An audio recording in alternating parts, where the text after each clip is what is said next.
मेरे दिव्य गुरुदेव श्री परमहंस योगानंद जी के द्वारा ये टॉपिक शाश्वत प्रेम लीला, ये टॉपिक सेल्फ रियलाइजेशन फेलोशिप मंदिर, हॉलीवुड, कैलिफोर्निया, 10 जनवरी 1943 को दिया गया प्रवचन। गुरुजी समझाते हैं, जब भी मैं प्रार्थना करता हूँ मैं ईश्वर को अपने साथ पाता हूँ। कभी कभी वे मुझे ऐसी बातें बताते हैं जो आश्चर्यचकित करने वाली होती हैं। जीवन की सभी जटिलताएं समाप्त हो चुकी हैं, केवल शुद्ध ज्ञान की सरलता में मैं उनकी उपस्थिति को पाता हूँ। विचार ब्रह्म के जलाशय से प्रवाहित होती नदियाँ हैं। अपने जीवन को ब्रह्म के साथ जोड़ना सबसे महत्वपूर्ण कर्तव्य है। ईश्वर आपके हृदय की भाषा को सुनते हैं। जो भी हमारे हृदय में और मन में विचार चल रहे हैं, परमात्मा उनको जानते हैं। वह भाषा जो आपके अस्तित्व की गहराई से आती है, ईश्वर उसको जानते हैं। लोग सोचते हैं कि ईश्वर उनकी प्रार्थना के उत्तर नहीं देते, क्योंकि वे नहीं समझते कि ईश्वर कभी कभी उससे भिन्न प्रकार से उत्तर देते हैं जो वे आशा करते हैं अथवा मांगते हैं। वे सदा उनकी इच्छाओं के अनुसार उत्तर नहीं देते, जब तक कि उन लोगों ने अपनी पूर्णता के लिए उन ईश्वर की इच्छा को पूरा नहीं किया है। एक बार मैं एक कार में सवारी कर रहा था और ईश्वर ने मुझे भविष्य के दर्शन कराए। जब उन मकानों के स्वामी जिनके सामने से हम निकल रहे थे जा चुके होंगे, मर चुके होंगे, वे इस जीवन के विषय में इतने विश्वस्त थे। ईश्वर ने कहा, मैंने इस संसार को, लोगों को बस केवल मानवीय भावनाओं में लिप्त रहने के लिए नहीं रचा। मैंने प्रलोभनों को यह देखने के लिए रचा कि क्या मेरे बच्चे इनकी अपेक्षा मुझ अपने सर्जक को खोजने में प्रलोभित होंगे या नहीं। वह अनुभव इतना संतोषदायक था। मैंने देखा कि सारा उत्तरदायित्व ईश्वर का ही है। वे जानते हैं कि उन्होंने ही हमें इस परेशानी में डाला है जिसको संसार या जंजाल कहते हैं। हम सोचते हैं कि ईश्वर अदृश्य है। जब हम किसी घड़ी को देखते हैं तो हम जानते हैं कि इसे किसी के द्वारा कहीं पर बनाया गया था। अब ब्रह्मांड रूपी छोटी सी घड़ी जो सूर्य, चंद्रमा, सितारों, पृथ्वी इत्यादि के सहित है, कैसे और किसके द्वारा बनाई गई थी। आप तो केवल भोजन को चबाते हैं, परंतु शरीर में कोई सोर्स, कोई एनर्जी, कोई प्रज्ञा इसे उन सब तत्वों में परिवर्तित कर देती है जिनकी शरीर को आवश्यकता है।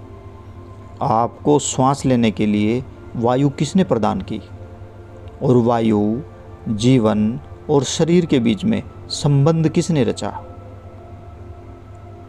ईश्वर ने। आप उन पर किस प्रकार संदेह कर सकते हैं? वे प्रत्येक वस्तु के पीछे विद्यमान हैं।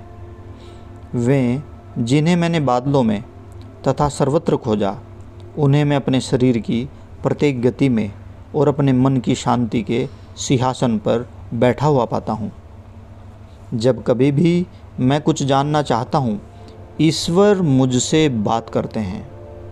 वे मेरा मार्गदर्शन करते हैं तथा मुझे बताते हैं कि मुझे क्या करना चाहिए और क्या कहना चाहिए। अथवा लोग मुझे बातें बताते हैं और मैं सहसा अनुभव करता हूँ कि वे ईश्वर ही हैं जो उनके माध्यम से मुझसे बात कर रहे हैं।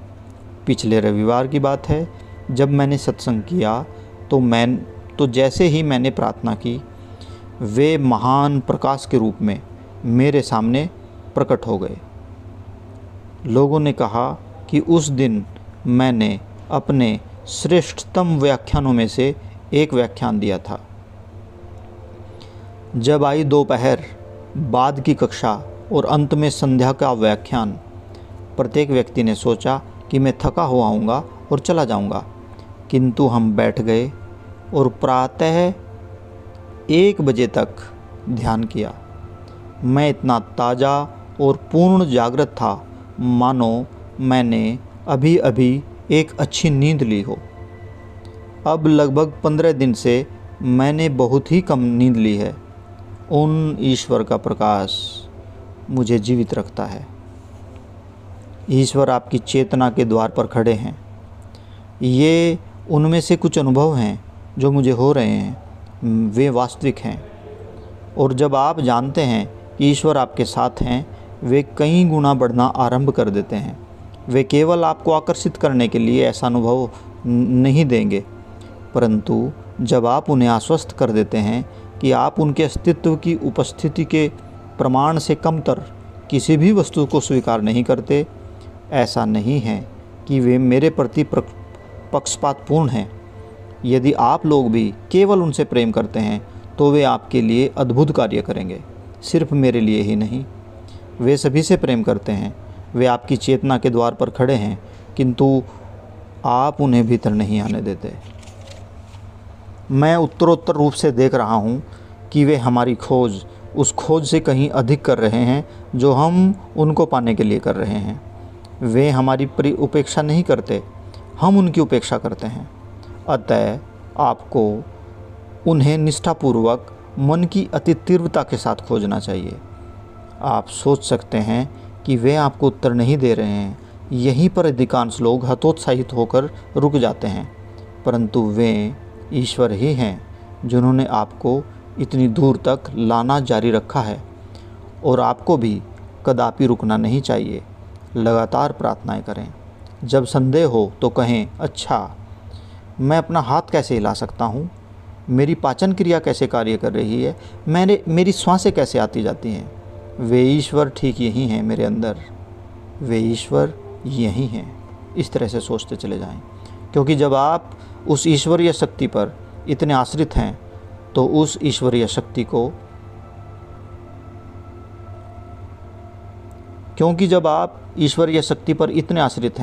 उस ईश्वरीय शक्ति की ओर मुड़ते क्यों नहीं? जब आप प्रतिदिन यह दर्शाने में दृढ़ रहते हैं कि आप उन्हें समस्त वस्तुओं से अधिक प्रेम करते हैं, तब आप जब कभी भी कोई कामना नहीं करेंगे या कभी भी किसी तरह की कोई कामना करेंगे तो आपकी वो कामना पूर्ण कर दी जाएगी। ईश्वर हमारे प्रेम के लिए लालायित हैं। मैंने ईश्वर से पूछा, उन्होंने इस सृष्टि की रचना क्यों की? क्या वह आपके लिए आवश्यक थी? उन्होंने उत्तर दिया, नहीं, परंतु मेरे पास आनंद में भाग लेने के लिए कोई नहीं था। मैं इस आनंद को किसके साथ बांटता? और इसलिए वे सृष्टिकर्ता बन गए, परंतु एक शर्त के साथ, मैं स्वयं के लिए भी वही ललक और चाहत रखूँगा जो मैंने अपने जीवों पर लागू की है। प्रत्येक व्यक्ति उस प्रसन्नता के लिए कोई वस्तु खोज रहा है जिसे उसे आशा है कि वह प्रसन्नता मिलेगी, परंतु लोग सच्ची प्रसन्नता नहीं पाते, क्योंकि भौतिक लाभ का प्रत्येक पथ एक अंधी गली में जाकर समाप्त हो जाता है। आप किसी वस्तु को तब तक चाहते हैं जब तक वह आपको प्राप्त नहीं हो जाती। जब आप उसे प्राप्त कर लेते हैं तो सुख कम हो जाता है, और जब तक कि आनंद समाप्त नहीं हो जाता। अधिकांश लोग चाहते हैं कि जीवन में जन्म लेने, विवाह करने, बच्चे पैदा करने, धन जमा करने, अक्षणभंगुर सुखों को प्राप्त करने और मर जाने से कहीं अधिक और कुछ भी नहीं है, परंतु ऐसा नहीं है। ईश्वर कहते हैं, मैंने अपने लिए भी वही कठिनाई रखी है जो अपने बच्चों के लिए। जिस प्रकार वे अपनी पूर्णता को नहीं पा रहे हैं, उसी प्रकार मैंने भी वह नहीं पाया जो मैं चाहता हूँ। और ईश्वर किसकी लालसा कर रहे हैं? केवल हमारे प्रेम की, हमारे सत्कार की। उन्होंने इसे अपने लिए बहुत कठिन बना लिया है, क्योंकि उन्हें मनुष्य को उन्हें खोजने और अस्वीकार करने की स्वतंत्र इच्छा दे दी है। वे कहते हैं, ईश्वर कहते हैं, मैं अपने बच्चों द्वारा मेरी दृष्टि को ठुकरा देने या मेरी ओर मुड़ जाने की प्रतीक्षा करते हुए प्रत्येक हृदय का पीछा कर रहा हूँ। कैसा भव्य विचार है यह जानने के लिए कि उन्होंने, यानी कि ईश्वर ने भी स्वयं पर कुछ निर्वासन लागू किए हुए हैं, जो उन्होंने हम पर लागू किए हैं, कि ईश्वर भी कुछ खोज रहे हैं, और वह है हमारा प्रेम। जब हम ईश्वर की बात करते हैं तो अनेक लोग स्वर्ग की एकांत में एक सिंहासन पर विराजमान हुए पूजनीय अस्तित्व के विषय में सोचते हैं। वे तर्क करते हैं, मैं इस अज्ञात ईश्वर के लिए प्रेम कैसे अनुभव कर सकता हूँ। आओ अब हम खाएं पिएं और मौज उड़ाएं। परंतु सुखरूपी प्रत्येक गुलाब की झाड़ी के पीछे अप्रसन्नता का एक विषधर सर्प है, सांप है। संसार में कोई अस्थायी सुख नहीं है। आपका शरीर सुंदर हो सकता है, परंतु सहसा इसमें रोग आ जाते हैं और कुछ भी इसे रोग से मुक्त नहीं कर पाता। आप बहुत धनवान हो सकते हैं और फिर स्टॉक बाजार में गिरावट आ जाती है, आप सब कुछ खो बैठते हैं। हमें इन निराशाओं से कष्ट क्यों भोगना चाहिए? अच्छा, ईश्वर भी उसी प्रकार से निराश हैं, क्योंकि वे हमें चाहते हैं और हमने अपना प्रेम देने से इनकार कर दिया है।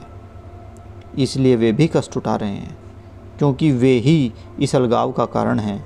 और जब तक हम उनके पास जाने की इच्छापूर्वक चयन नहीं करते, वे हमें अथवा स्वयं को कष्ट से मुक्त नहीं कर सकते। जय गुरु जी।